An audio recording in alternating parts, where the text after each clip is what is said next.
YCP పాలనలో పరకామణి కేసును పక్కదారి పట్టించారని టీటీడీ పాలక మండలి సభ్యులు భానుప్రకాష్ రెడ్డి మండిపడ్డారు.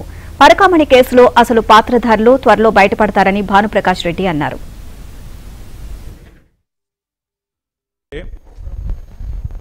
అసలు ఇది తిరుమల తిరుపతి దేవస్థానాలు అనుకున్నారా లేతే జగన్మోహన్ రెడ్డి దేవస్థానం అనుకున్నాడా నాకైతే అర్థం కావట్లేదు మిత్రులారా.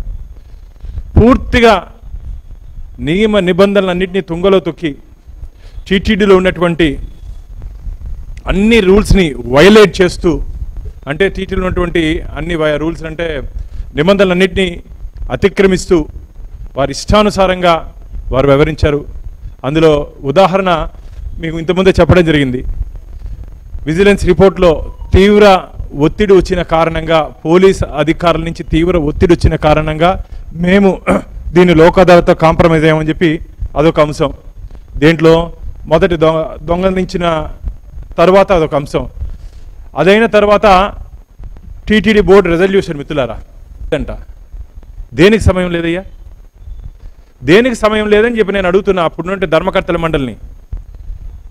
ఏ స్వామివారి అప్పుల్లో ఉన్నారా? ఈ 14 కోట్ల రూపాయలు లేకపోతే టీటీడీ ఇన్స్టిట్యూషన్ నడవదా?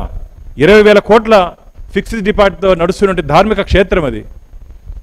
ఎందుకు టైం కన్స్టెంట్స్, సమయం లేదు అని ఎందుకు రాశారు మీరు బోర్డు రెజల్యూషన్లో?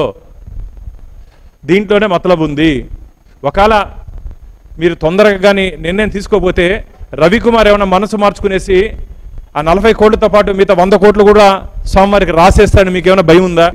రాబో రోజుల్లో పరకామణి అంశం పరాకాష్ఠకి చేరుకుంది. తొందరలోనే దీంట్లో వాటాదారులు, పంపకదారులు అందరూ చట్టం ముందు తొందరలోనే జైలుకు పోతారు.